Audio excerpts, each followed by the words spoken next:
day to all of you wonderful viewers out there. Hi, I'm Awesome Joe, and thank you guys so much for taking in the time of your day to watching another episode of Awesome Joe's Play Back-to-Back Movie Reviews. And today we are going to be talking about the movie that we have been waiting for a very long time, and here it is, finally in our movie theaters, Spider-Man No Way Home.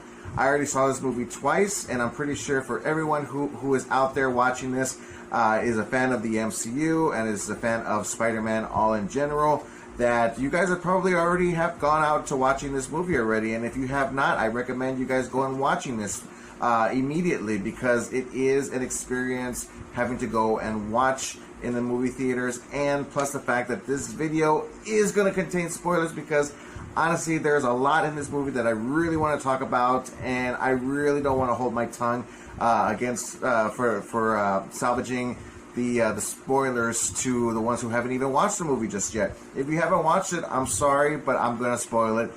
So I don't want you to do it, but if you have to, go ahead and turn off this video, check it out, and then come right back and become part of the awesome conversation that we're going to be having today. But if you don't care, then welcome. Let's go ahead and have the spoiler talk for Spider-Man No Way Home. I'm very excited about this. This is actually a movie that I'm really, I've never been so excited for a movie in a very long time. Well, I mean, I was very excited for Halloween Kills a few months back. That was very exciting to go out and watch. But for when it comes to a Spider-Man movie, never been excited for it as much as I have with this one.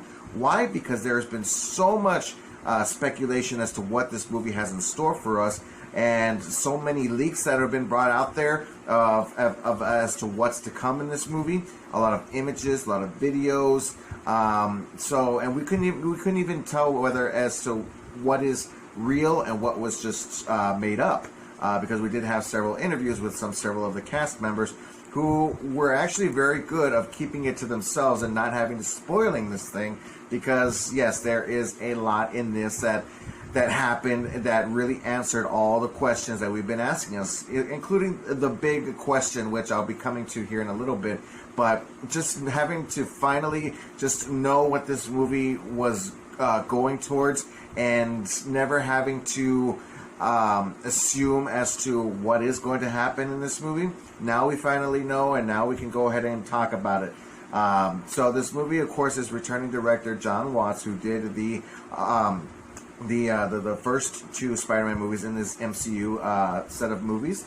And now that he's done with this set of trilogy of Spider-Man films, he's going to go ahead and be moving towards directing a Fantastic Four film for the MCU, which I find will be a really better adaptation of that story and those characters. Finally, especially being involved in the MCU, is going to be a huge plus. So I'm really looking forward to getting to seeing what Jon Watts has in store for us with that future film. But when it comes to this film here alone, even this trilogy, I'd have to say is top-notch. A great new addition to a favorite trilogy set of movies to that list. It's really great having to know that it is a great success. Having to even knowing as well too that this movie has already made a lot of money even before the movie has already come out, and that's a huge deal. It's a very huge deal, breaking a lot of records out there. So we got, of course, the returning cast. You know, you got Tom Holland, Peter Parker coming back, and then you got Zendaya, who's playing Michelle Jones, which is actually identified as her last name being Watson. So it is clarified that her character is in fact indeed Mary Jane. Well, not Mary Jane, but MJ Watson. So it's really cool knowing that we have full closure on that. It's just fantastic. And then we get the character Ned, which is played by Jacob Batalon, and it's great getting to seeing him coming back, because he's a huge his huge comedic performance in the film. It really brought a lot of people laughing in this film, and I find it to being very comedic as well. I had a lot of entertaining moments in this movie that made me laugh, that made me enjoy the film. Not ever felt that I ever was bored during the movie. I did feel very well entertained. You get also usually these Spider-Man movies always has like an MCU mentor to the Spider-Man character. You know, in the first one we had Iron Man, Robert Downey Jr., and then the second one we had Nick Fury, Samuel L. Jackson, and now we have Doctor Strange, who is coming back, Benedict Cumberbatch, which is always awesome. I always have a lot of fun whenever I do see Benedict Cumberbatch on the big screen, especially in another MCU film. We've seen already 3 MCU films of Spider-Man before we ever do get a Doctor Strange sequel, which of course we are getting next year. I'm looking forward to that, and this is actually this movie is actually a seed of as to what's to come in that movie that's coming with sometime next year. Then we get Aunt May coming back, but they don't really refer to her as Aunt May, but just May, played by Marissa Tomei, another phenomenal actress. She does very great in this movie. She really does kick butt. I'm very impressed by her character, wishing that we get to see more of what she can do. But I think that she's already done a lot already within these movies, and her character brings a lot of depth and a lot of reasoning to the Spider-Man character and the Spider-Man world. You got Happy Hogan, Jon Favreau coming back as well too. It's just fascinating getting to see these characters coming back. This movie, it is immediately connecting. It's a continuation from what we last saw in the last film, having to knowing that Mysterio had revealed the identity of Spider-Man, and it really brought a lot of people, overly excited and wondering, wow, we've never seen this before. What's going to happen next? And here we are, not even seconds later. I mean, it's the immediate, it's a complete cutoff of what we saw in that mid-credit scene starting up this third film. So it was really great getting to seeing that. And because of those events that are happening, knowing that who Spider-Man really is, and even with J. Jonah Jameson, J.K. Simmons coming back, was a huge surprise. Because of that identity being revealed and the people who've known him and protected him, it is affecting their lives, especially for Peter's friends. It's affecting their futures, going to MIT, so on and so forth. So it's so that with it having to affecting that, it encourages Peter to go and approach to Doctor Strange and say, "Hey, I need your help fixing this." And of course, we all know that story based off of the trailers, and it's even based off of a comic book as well too. And for all the fans out there who have watched it, you already know you've already watched the movie. So it's just a fun film. I really did have a great time. I love the fact that the character Ned has the magic capabilities of the sling ring, and how much he identifies himself as not going to be that evil best friend that's going to one day become an evil villain and going after the Tom Holland Spider-Man. So it was really cool getting to seeing that. Like I said, a lot of comedic performances going on in this movie. And that May having to doing the very famous Spider-Man line, saying, "With great power comes great responsibility," and her coming to her death. It was very unfortunate, but it happened, and it was a very sad and very dark scene. She acted in that scene very well. I really did believe that she was coming to her death. It was just phenomenal. I couldn't believe that. Having to know that they're not really safe in their Queens apartment, they have to go to Happy Hogan's condo, and you get to see the Stark robotic arm there. I was always wondering whatever happened to that, and there it was. That was really cool. That was really super cool. I loved seeing that robotic arm coming back. He makes a sacrificial arrest to himself to protect Peter, to run off and try and find a way to prevent what was occurring on into this story. So I thought that was really cool as well too. Oh man, we get a lot of returning characters in this movie. I mean, from all the other Spider-Mans that we've known throughout the years since the first Spider-Man film, Sam Raimi, Tobey Maguire movie, where you get Willem Dafoe coming back, you get Dr. Otto Octavius coming back, Dr. Octopus, Alfred Molina, you get Electro, Jamie Foxx coming back. He has a new look. And even Sandman comes back, Thomas Hayden Church. He only does voiceover work. He has more of the sand form. He's not really showing up with the whole black and green striped shirt. So you only get to see him more in sand form. And when you actually do see him, it does seem like there are several bits and pieces that were taken off of the Spider-Man 3 movie, and just to make it look like as if that is his actual modern form. But I can honestly say and tell that that was Thomas Hayden Church voice overing the Sandman character, and the same goes for the Lizard too, Rhys Ifans. I have the same feel about that. These two were actually more in the background of this Sinister Five, not Sinister Six. There was no secret villain hiding in the backgrounds, being the actual villain of this movie. If anything, I'd have to say Goblin was the main villain of this film, and the others were very much in the backgrounds. But really, what brought up forward was, you know, Goblin, Dr. Octopus, and Electro. So that was pretty cool. You know, you got Flash Thompson, Tony Revolori coming in also as well too, debuting his Flashpoint book, and always wants to show off, even though he's not, but he is Spider-Man's best friend, and then, you know, him getting the MIT acceptance. So, you know, he may have a little part in this one compared to the other two films, but it was always great getting to see him. Great other comedic performance as well too. Benedict Wong coming back as Wong. That's really cool. Knowing that now he is now the Sorcerer Supreme, because of Doctor Strange, who was Sorcerer Supreme before, but was blipped out for the last 5 years because of Thanos. Well, there you go. There you have it. So it's really fascinating on how this movie comes all together. I feel that every single character and actor that was in this movie had enough screen time. There was even a bit of news stating the fact that we were going to get Emma Stone and Mary Jane Watson from the Sam Raimi movies to coming back. But because of COVID, they weren't able to be part of the film. It would have been great getting to see those characters as well too.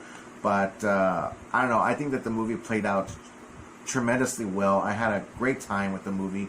And so let's go ahead and bring out the biggest spoilers that this movie had that a lot of people were questioning about. Number one, I'm going to talk about Mr. Charlie Cox, Daredevil, Matt Murdock, from the Netflix Marvel TV shows, that is now confirmed to be part of the MCU, not knowing when he will be officially approaching the big screen in his own solo Daredevil movie or solo Daredevil television series on Disney Plus. I don't know what is the plan for this character just yet, but it is confirmed that Charlie Cox is part of the MCU, and the fact that Daredevil is coming, we just don't know when. So that's very excited. I'm very excited about that. I can't wait.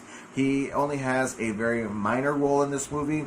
It was rumored that he was going to be in this, and there were photos that were leaked out there, and we saw them. We didn't know if they were real. We didn't know if they were fake, but apparently they were real. It was fantastic, and the audiences, I mean, I gotta give credit to the audiences, man. I love these sort of audiences when something so amazing that happens, people just are at the edge of their seats celebrating and rooting for what they just saw. So I had a very fun time. I'm always against people who do record the movie during the movie when it's released, and then they post it online to spoil it for everyone. I don't like that, but I'm gonna say this: I did audio record only audiences' reactions. That's it. I didn't record the movie itself. I only recorded audiences' reactions, because that right there, it's just a very memorable moment, and it's something that I really didn't want to forget. And I love people's first reactions, and when it happens, man, it's just a phenomenal experience that, like I said, I just don't want to forget. A great time. But yes, that is one of the biggest spoilers in this movie. Very excited about this. Even we even have for the Hawkeye series the reveal that Vincent D'Onofrio is coming back as Kingpin. I was like, wow, that's awesome. That's phenomenal. I mean, I don't know what's going to happen in the last episode of that season, but I'm pretty sure it's going to be very exciting. And having to know that Kingpin Vincent D'Onofrio is in the MCU now, that's pretty cool.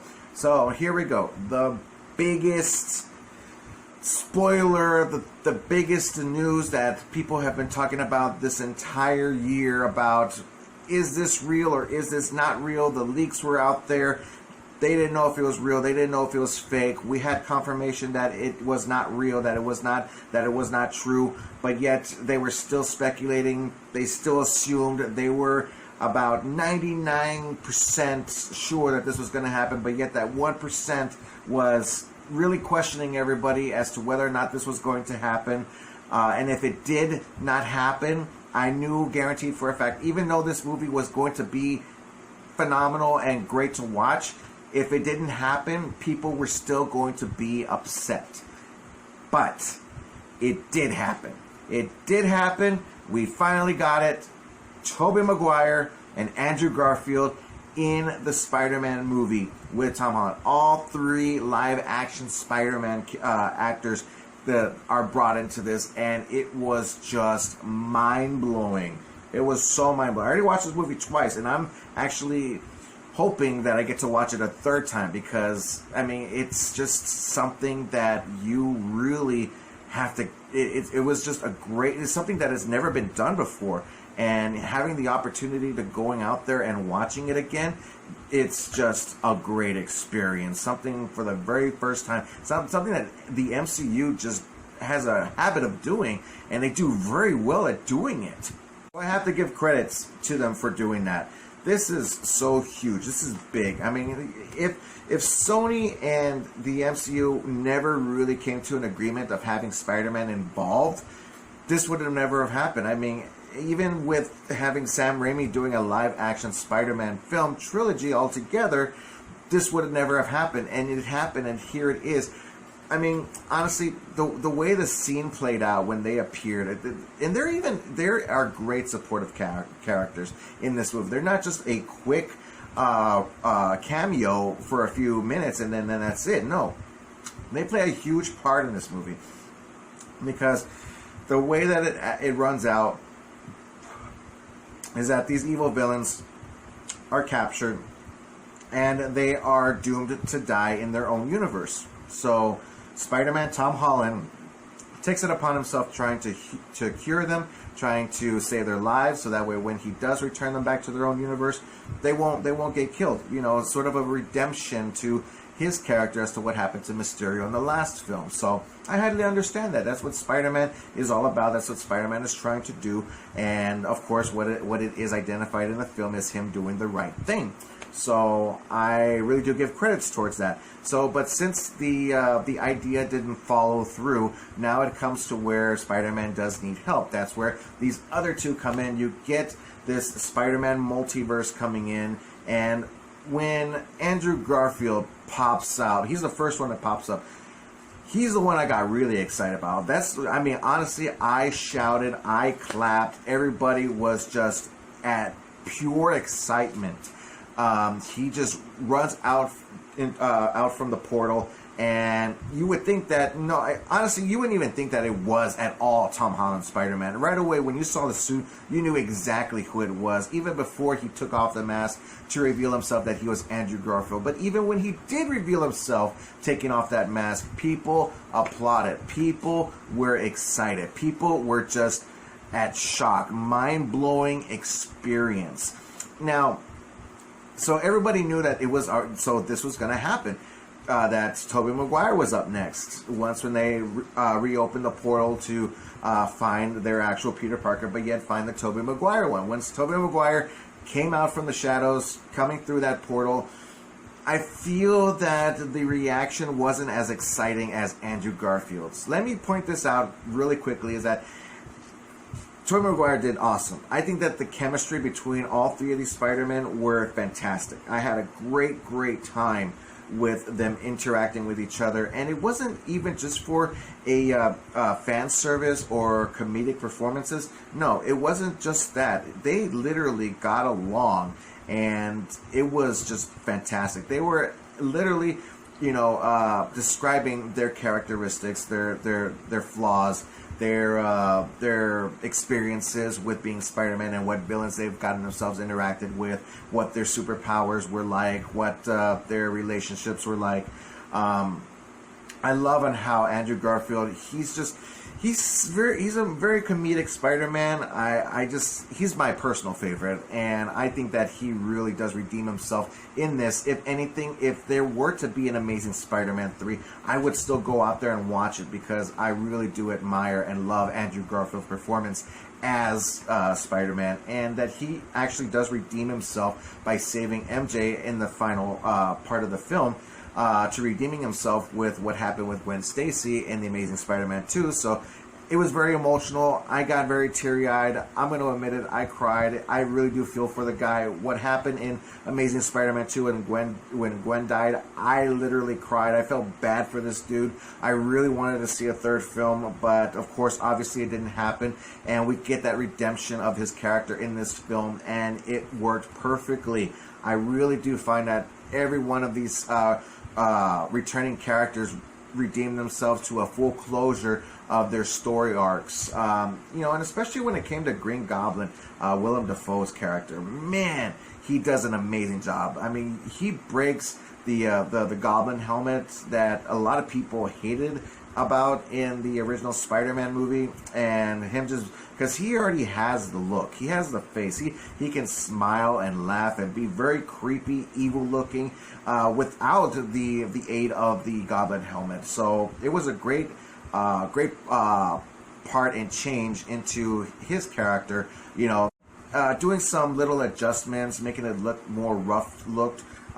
So I really did enjoy that, especially even also with Electro, because a lot of people didn't like the blue electric naked version of Electro, because that's probably with the more modern day character of the comic books. But in this one he looks much more of the classic look. It's much more better, and they made it work. I really did like it, and I really do admire how the character was portrayed in this. A lot more better as to how he felt very cartoonish in The Amazing Spider-Man 2, so I really did like it so much. It was a great plus, and with Alfred Molina's Dr. Octopus, it was great getting to seeing that again. I really did admire how much all of these characters did their very best, and it all worked out to the very end. But man, it was just a great time. I cannot wait to watch it again. The way that this movie ends, it's just, because all three of these movies, it's an origin story. You would think that just because that in Spider-Man Homecoming we didn't really get the actual origin story like what we saw in Tobey Maguire and Andrew Garfield's adaptations. No, it's not just one movie. It's three movies of that origin story in its own perspective, and I loved it so much. I mean, now that we can finally get ourselves included into the conclusion of the real story of Spider-Man, and not with the AI tech sort of the suit and everything like that, not having to be involved with the Avengers, or it's just his own world now. So that was great. He developed his own suit. He's living on his own now. He made the spell work to where to preventing all the other evil supervillains from other universes coming to their world. He had to erase everyone's mind as to him knowing that he was Spider-Man, or that he even exists all in general. And so that was a big sacrifice. That was something that he actually had to do for the sake of saving everyone that he cared and loved for. So that's great. I really did love on how they put all that together. Worked perfectly. And the suit is very modernized. It looks really awesome. Pure Spider-Man look. Really excited to getting to seeing what the fourth film would come. Speaking of fourth film, mid-credit scene, complete disappointment. Why? Because, oh my gosh, I was really looking forward after watching Venom Let There Be Carnage that this Venom was going up against Tom Holland's Spider-Man. But unfortunately, that's not going to happen, because all it was for was to leave a piece of that symbiote behind and develop itself to being a Tom Holland Spider-Man story, and with whatever our MCU version of Eddie Brock would be becoming the Venom in that universe. So I was disappointed by that. I really wanted to see these two interact with each other, but it wasn't going to happen. It was the same feeling I had when I got the Incredible Hulk with Edward Norton and Robert Downey Jr. having them feel that they were going to be on the same screen very soon, but never happened because he got recasted. Then we get the second end credit, the end credit scene, which is a trailer to Doctor Strange's Multiverse of Madness, which looks very exciting. It's a continuation of Doctor Strange's story based off of the actions that he had made in the Spider-Man film, you know, having to help him out with that spell. And I don't know, it was just a great film. I really did have a lot of fun. There was just so much to talk about. I really do hope that I brought everything out to the table. If I've forgotten anything, I do apologize. I really did try to come up with everything that I could possibly think of. That's all in my notes here, and I hope that everything I talked about was already addressed. So like I said, had a huge, fun, entertaining time. Rotten Tomatoes gave it a 94%, and this is just opening week, and I don't really think that percentage is going to go down any more than what it is. If anything, it probably might go higher, because for me, Awesome Joe went ahead and gave it a 98%, because there were a few moments where I did find it to being a little bit ridiculous of how the villains were you know, very patient and very cooperative with Spider-Man, trying to help them, cure them, so that way they don't get killed off, hanging out in Happy Hogan's condo. So I found that to be a little bit ridiculous, but it was still pretty cool and fun to watch. But like I said, 98% that I give the film. It was just great time. One of the best Spider-Man movies, even at all. Really great superhero film. So that would be my review, spoiler review for Spider-Man No Way Home. What did you guys think? I know you guys watched the film. Let me know what you guys think. If you have any questions, comments, complaints, or concerns, please feel free to leave it down in the comment section in the bottom. And let's have an awesome time talking about this movie or any movies that you like to talk about in general, because I love to talk about movies. But most importantly, I love to talk about them with you. And don't forget that you can check out some more of my videos on Facebook and on YouTube. Just look me up at Awesome Joe Movie Reviews. Don't forget to click on that like and subscribe button there, you guys. I really do appreciate everybody having to supporting my channel. It's a huge personal hobby of mine that I love to share amongst all of you wonderful viewers out there. So anyways, everybody, I'm Awesome Joe. Keep on living the dream. And as always, stay awesome. And don't forget also, too, I'm going to be having a Matrix Resurrections review when it comes out as well, too. So, but if I don't see you guys again, Merry Christmas, have a Happy New Year, and I'll see everybody in the next video. Bye.